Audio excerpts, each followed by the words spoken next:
Bah, ça se passe comme ça. Ça se passe comme ça depuis que je suis sortie des soins intensifs, on va dire. Non, ça va très vite. On attend des années, des années, des années. On en parle. On se dit, ils nous oublient. Et puis, un jour, à 8 heures du mat, boum. Allô, vous êtes transplanté cet après-midi. Boum, ça va très vite, hein, surtout quand on est à 200 bornes de Paris.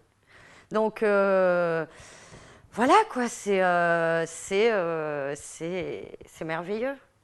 Juste après la greffe, c'est tellement extraordinaire que ça a marché, qu'on est tous les deux bien, que la créate est tombée en 3 jours, est tombée à la normale.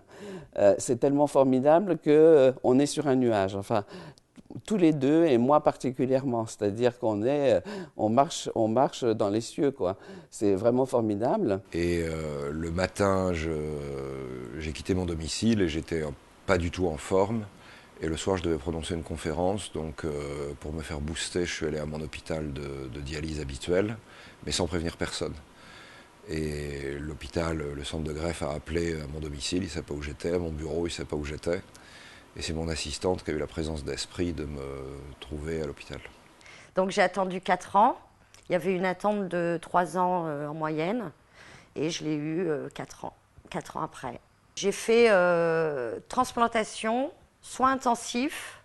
Normalement, on passe une semaine en néphrologie pour apprendre à boire, pour bien stabiliser les constances médicales.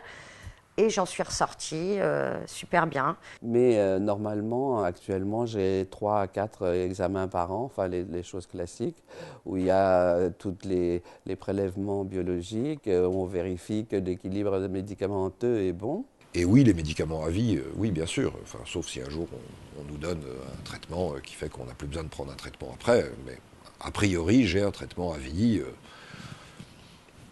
que certains considéreront très lourd. J'ai 10 gélules par jour à avaler.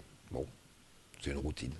Et c'est vrai que bon, la prise de médicaments, on s'y habitue très bien, mais on peut parfois oublier. Enfin bon, c'est une préoccupation quand même, c'est pas rien du tout. Moi, j'ai 14 pilules par jour, alors bon, faut les avaler, c'est tout. De toute façon, dans la maladie, tout est question de vigilance. Donc pour la greffe, c'est comme pour la dialyse. Si on n'est pas vigilant, les problèmes arrivent à grands pas. En ce moment, je suis suivi tous les 4 mois. Donc j'ai un examen qui est une routine maintenant bien établie, examen sang et urine, analyse chimique, dont je ne connais pas le détail, même si ça fait 25 ans que je le pratique. Et puis une consultation avec mon médecin qui surveille la tension, vérifie que tout va bien, que j'ai pas de... qu'il n'y a pas de signe avant-coureur d'une récidive de ma maladie ou d'un rejet. Mais j'ai jamais eu de rejet, j'ai jamais eu de récidive de ma maladie, donc pour le moment tout va très bien.